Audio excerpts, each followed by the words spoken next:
horse's tail, and I blow dried it on the feathers and the top part of his tail, and down at the tailbone I put some argan oil. I use this.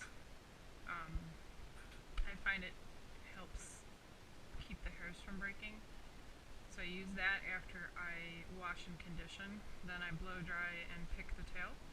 So now I'm ready to braid. Braiding a show horse tail, you have to make sure the tail is completely dry before you start. You don't want any dampness, especially down in this area, because the hairs are so close together that you're going to end up with a rotten tail and the tail might fall off. So make sure the tail's dry before you start. So the first thing I do, I separate out the shorter top hairs, because you don't want those to be in the braid. If you braid those in, they'll just break off.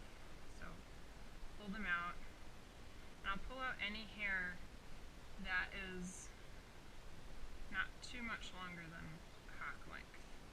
I don't want to go down too long. I want to give him enough so he can swish flies and be comfortable, and again, I don't want any short hairs that are going to get broken off in the braid. And I pull them from all around the tail, the top, the bottom, the sides, until after it seems like everything that's left will be long. So I leave those hairs out, and then I'm ready to start braiding. So now I find the bottom of his tailbone, which is right here, and then I go down about to here, and that's where I want to start the actual braid. So I'll split the hair up into 3 even sections, and this part I'm terrible at. I always end up with 1 really fat section and 2 skinny ones. This one feels skinny.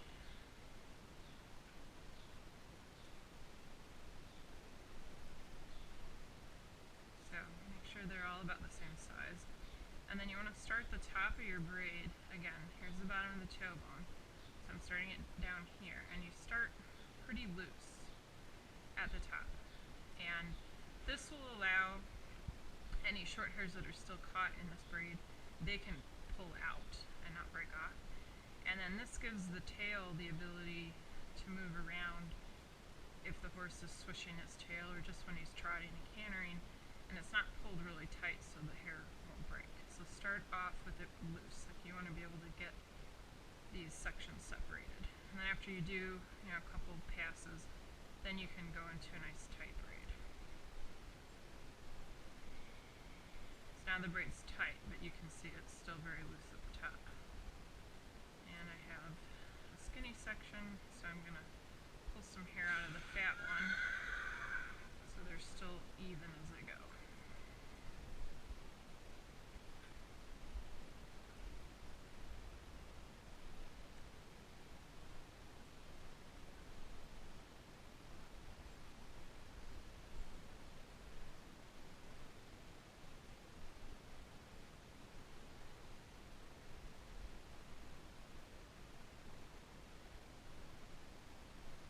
And you can see the short hairs, where they end, they're going to be sticking out. That's okay. You don't want to force the hairs into the braid, because that's how they get broken off. So I braid until I'm about 18 inches from the end of the tail. And this is where I'll put the string in. So my string is about 4 feet long. And you can use just about anything for this. I like a cotton or a muslin fabric. Some people like to use women's nylons. I don't like that because they stretch, and then if it stretches too tight as it goes through the braid, it'll break the hairs off. This material is not stretchy at all. So I like something that doesn't stretch, and again, it's about 4 feet long. So I just get it into the braid, and I just then braid with the fabric in there. There's all kinds of things you can buy for this purpose. This is just old shirt material that I cut up. You could use an old sheet. You don't want it to be real stiff or heavy, but again, I like a natural fabric because if it does get wet, it will dry more quickly.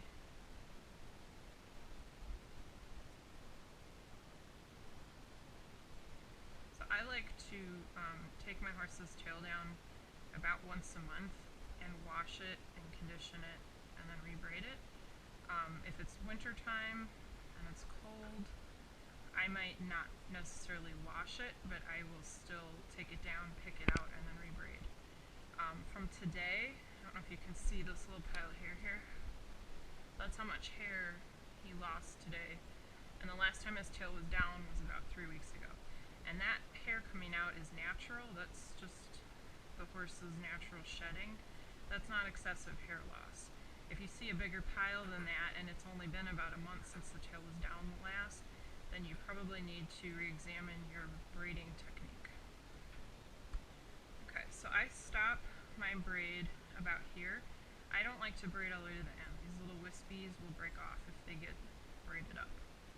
So then I will go ahead and put a knot in one of the strings at the bottom. So now we have the braid. And then I'll go back up here to the top, and I don't go up to the tippy top, this very first split, but I'll go to the second split. Then I'll start wrapping the braid through itself. Now this is all dependent on the length of your horse's tail.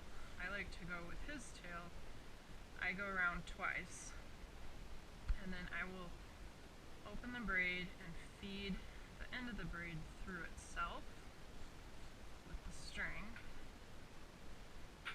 Keep it all lined up, and then I will start wrapping.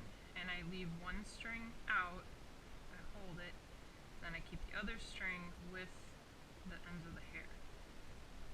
So, and I will wrap the ends of the hair with the string around the tail.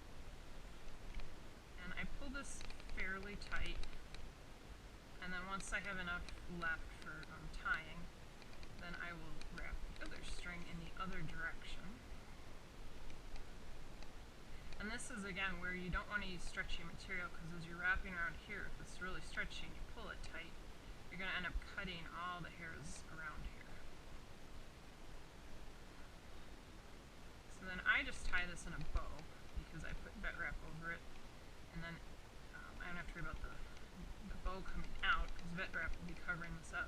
If you don't vet wrap, you could tie that in a knot, but knots, I don't like a knot here because then you have to cut it a lot of times to get the string out, and I'm not a fan of scissors by my horse's tail. I don't want to lose any hair.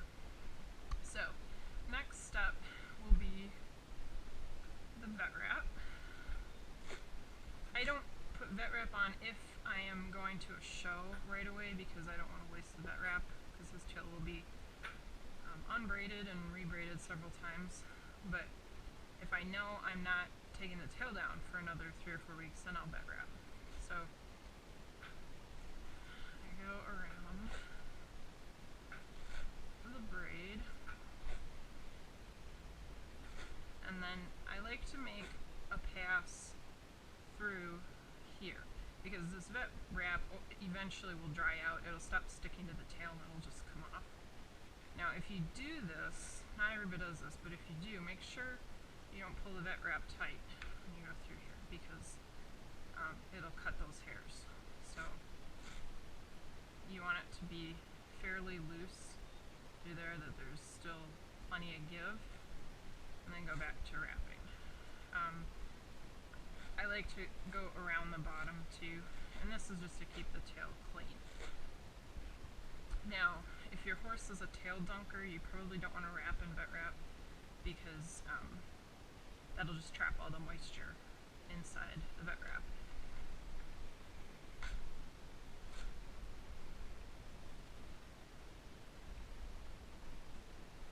So now he's got a nice little club. And then my last step is a sock.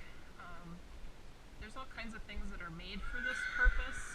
You don't have to use a sock, but I like to use a sock because there's always extra socks. you always seem to have extra socks. So I cut down the cuff of the sock about there, and then I will cut each of those to about the same place.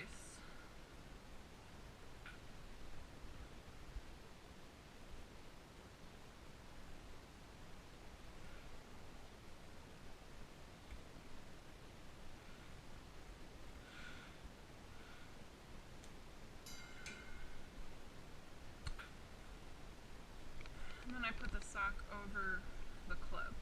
Now, again, if I don't vet wrap this because I'm going to a horse show, I still put the sock on. It just helps keep the tail a little bit cleaner. Put the sock over, and then I will tie two of these little guys together.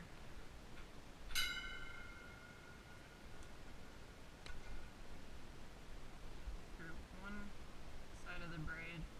And again, don't pull these tight because you want there to be some give around this part of the tail. And then I'll put the other two through the other side.